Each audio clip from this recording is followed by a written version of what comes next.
Hello student, good morning. Today is your class 12th accountancy आपका subject है। इसमें थोड़ा सा थ्योरी पढ़ा देते हैं आपको जो आपके नॉलेज में हो जाएगा। फर्स्ट ऑफ ऑल थ्योरी आपको जानना बहुत ज़्यादा इम्पोर्टेंट है। फिर उसके बाद न्यूमेरिकल हम आपको टच करेंगे। फर्स्ट ऑफ ऑल पार्टनरशिप होता क्या है, सभी के माइंड में आता हो कि पार्टनरशिप होता क्या है, इसकी ज़रूरत क्यों पड़ती है। तो पार्टनरशिप ये होता है कि हम वन पर्सन या टू पर्सन या टू से मोर पर्सन के थ्रू हम क्या करते हैं, दोनों को मिल करके हम क्या करते हैं, बिजनेस करते हैं। ये पार्टनरशिप है। टू या टू से मोर भी हो सकते हैं, ये कोई जरूरी नहीं कि दो ही पर्सन पार्टनरशिप कर सकते हैं। दो से अधिक लोग भी आपके पार्टनरशिप में ज्वाइन हो सकते हैं। अब इसमें क्या है, आपका जैसे there are a certain limitation of a sole trader. In a sole trading concern, only one man invest capital, undertake the risks involved in the business, and the control the whole affair of the business. But one man capital, skill, controlling, and risk taking capacity are generally limited. अब इसमें क्या हो जाता है ना कि जैसे आप सोल प्रोप्राइटर बताया था आपको, कोई अकेला बिजनेस कर रहा है तो वो सारा ओवरऑल सभी चीज उसी के अंडर में रहता है। उसको कैपिटल भी लाना है, उसको देखना भी है, इन्वेस्ट भी करना है, रिस्क भी, ये सभी चीजें उसको अकेले ही करना रहता है और अकेले ही बिहेव करना पड़ता है हर चीज। इसमें क्या होता है कि उसकी कैपेसिटी इतनी नहीं होती, वो जनरली जो क्या होती है, लिमिटेड होती है। Some person may combine and enter into an agreement to a form of partner. कुछ पर्सन क्या होते हैं कि आपके इंटर हो जाते हैं, एग्रीमेंट के थ्रू पार्टनर बन जाते हैं। कभी कभी होता है ना कि हम लोग सोचते हैं कि हम अकेले, अगर जब आपका बिजनेस स्प्रेड होने लगता है, फैलने लगता है, तो आपको लगता है कि नहीं, हमको किसी और भी पर्सन को अपने साथ रखना चाहिए। तो उसको एग्रीमेंट के थ्रू आप क्या करते हैं, अपने बिजनेस में इंटर कराते हैं। अब need of partner firm nature of partner firm का नेचर कैसा है। According to view point, partnership firm is treated as a separate business entity distinct from its partner. However, as a legal viewpoint, a partnership firm is not a separate legal entity. In other words, it has no extent separate from its partner. It means that in case of a bankrupt of the partnership firm, private estate and of the partner would be liable to meet the firm debt. Section आपका है 4.1932। Partnership is the relation between the person who have agreed to share the profit of a business carry on by all or any of them acting for all। अब इसमें आपको बताया जा रहा है कि इसका नेचर कैसा है। जो नेचर है आपका बिजनेस का, आप देखे ही हैं कि जो इसमें जो आपके पार्टनर जो इंटर करते हैं, तो उनकी सेपरेट लीगल एंटिटी नहीं होती है। समझ में, सेपरेट लीगल एंटिटी नहीं होता। तो आप लोग पिछले पॉइंट में 11 में पढ़े होंगे कि सेपरेट लीगल एंटिटी क्या होता है। सेपरेट लीगल एंटिटी क्या होती है, जो बिजनेस का और बिजनेसमैन का एंटिटीज होती है वो अलग होती है। हम जैसे बता दें कि जैसे रिलायंस है, तो हम रिलायंस को रिलायंस के थ्रू जानते हैं। रिलायंस ये जानते हैं एक कंपनी है, और रिलायंस कंपनी है। आप मुकेश अंबानी को कैसे जानते हैं, तो वो रिलायंस जो कंपनी है उसके वो क्या है, ऑनर है। तो दोनों की अलग अलग एंटिटीज है ना। तो उसी तरह इसमें आपको बताया गया है। फिर main feature, essential element of characteristics of partnership. Partnership में कुछ इसेंशियल आपके कैरेक्टरिस्टिक्स हैं जो आपको पूछ सकता है कि आप कैरेक्टरिस्टिक्स बता दीजिए पार्टनरशिप की। तो इसमें है टू और मोर पर्सन। अब क्या होता है, दो जैसे अभी हम बताया है पहले ही कि दो ही पर्सन नहीं हो सकते आपके पार्टनरशिप में, टू पर्सन से आपके ज़्यादा हो सकते। तो आपको बताया था कि टू पर्सन से अधिक हो सकते हैं पार्टनरशिप में, थ्री हो सकते हैं, फोर हो सकते हैं, मतलब अपने अकॉर्डिंग आप अपने पार्टनर रख सकते हैं। There must be at least two person, at least two. आपने प्राइवेट पब्लिक पढ़ा होगा कि एटलीस्ट टू पर्सन होते हैं, टू पर्सन होते हैं। At least two persons to form a partnership. Partnership Act does not specific the maximum number of a person, but Section 664 of Indian Company Act 2013 restrict the number of partners to 50. अब क्या कर दिए हैं कि आपके जो 2013 से restrict हो गया कि 50 मेंबर आपके रहेंगे पार्टनर में, समझ में? पहले मैक्सिमम नंबर ऑफ पर्सन क्या था, act does not specify the maximum number of partner, maximum number of partner आपका स्पेसिफाई नहीं किया गया था। तो अब क्या होगा, 2013 से सेक्शन 464 से डिफाइन कर दिया गया है कि आपके कितने होंगे, 50 मेंबर होंगे।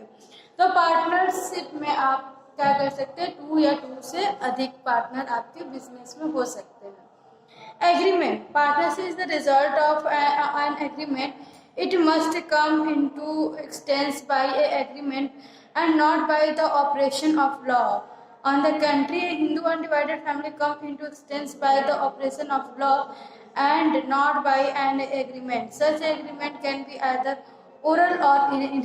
The agreement form the basic of a mutual right and duties of partner.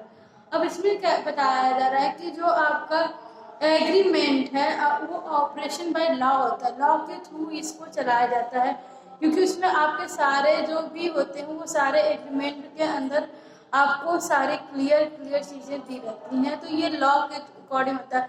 अगर इसमें कोई प्रॉब्लम होती है या कोई डिस्प्यूट होता है तो ये लॉ के अकॉर्डिंग आप इसको मतलब जैसे कभी कभी नहीं होता है कि लड़ाई झगड़े डिस्प्यूट होते तो लॉ आप हायर कर सकते हैं, वकील हायर करके केस कर सकते हैं, तो ये सब चीज़ें आपको मिल सकती है।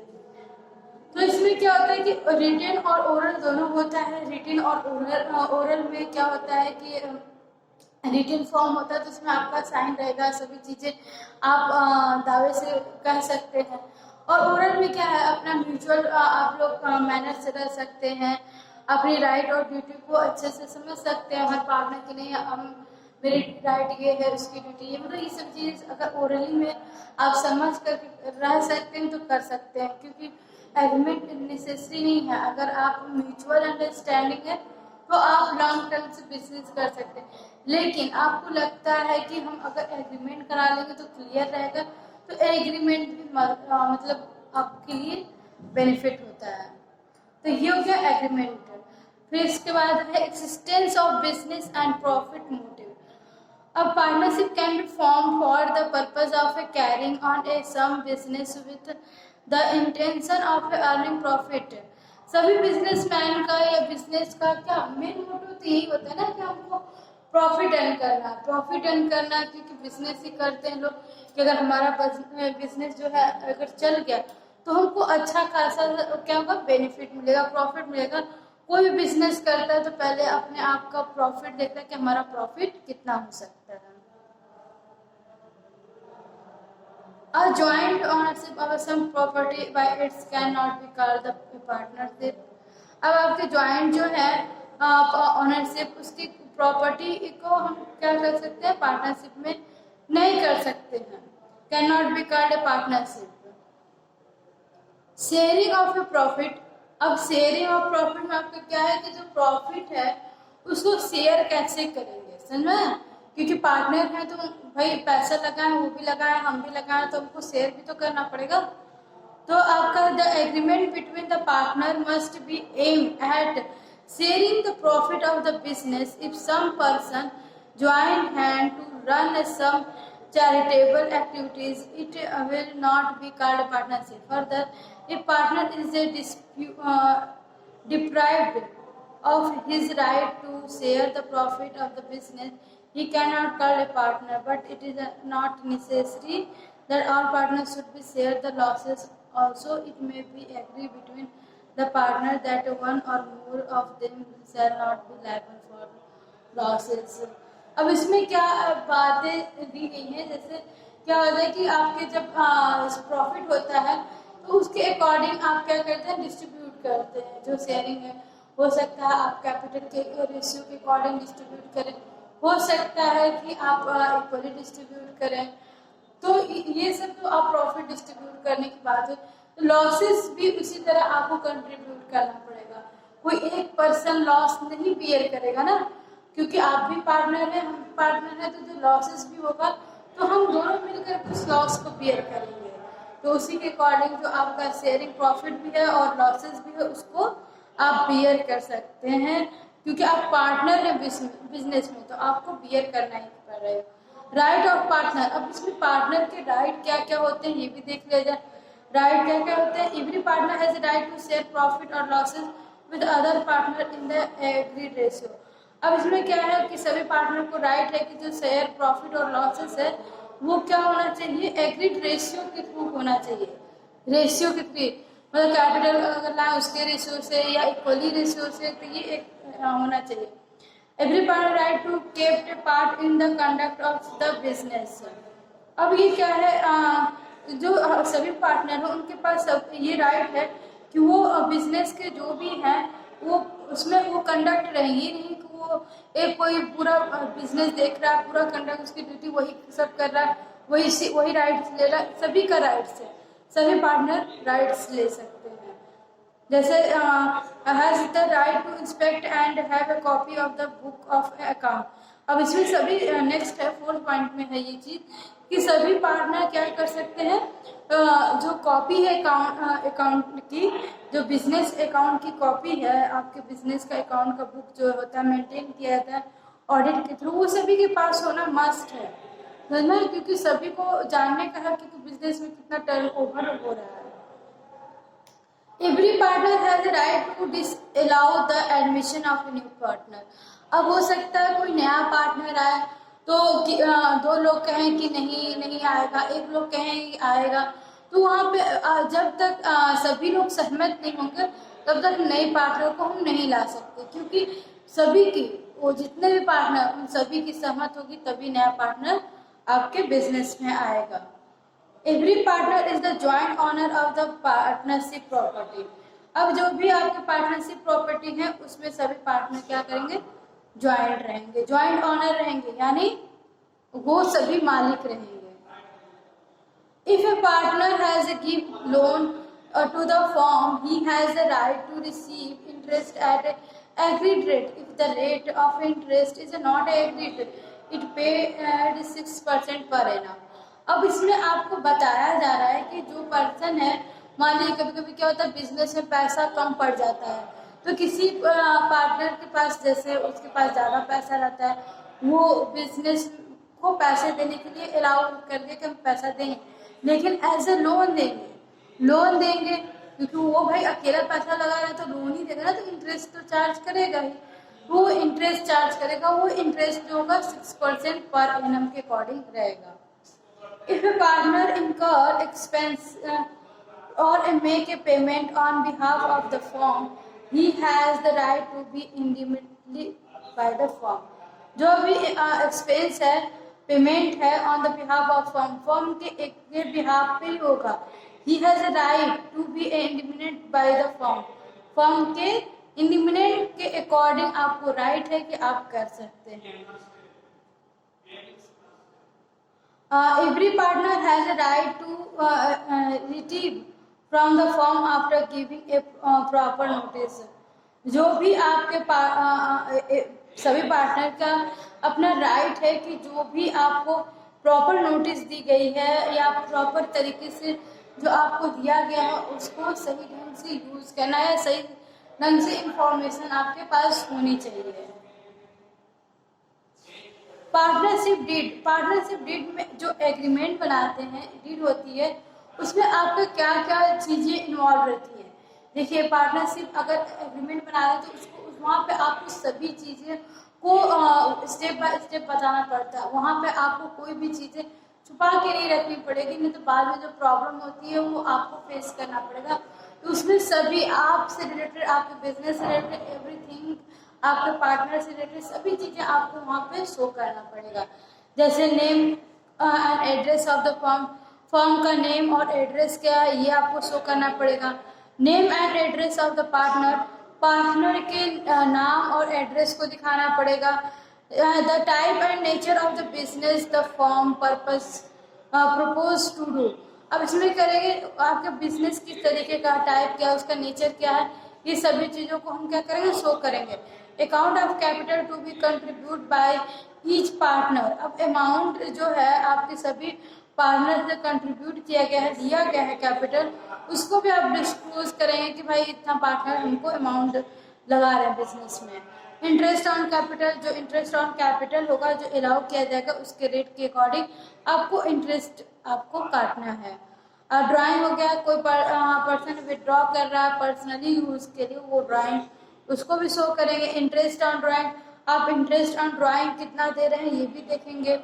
फिर प्रॉफिट शेयरिंग रेशियो, जो आपका प्रॉफिट रेशियो शेयरिंग है उसको भी आप देखेंगे, प्रॉफिट किस रेशियो में आप डिवाइड कर रहे हैं पार्टनर में। सैलरी है, हो सकता है किसी पार्टनर को आप सैलरी पे रखे हैं, कितना सैलरी दे रहे हैं ये भी आपको शो करना पड़ेगा। Goodwill, method of valuation of goodwill in case of admission और रिटायरमेंट ऑफ ए पार्टनर।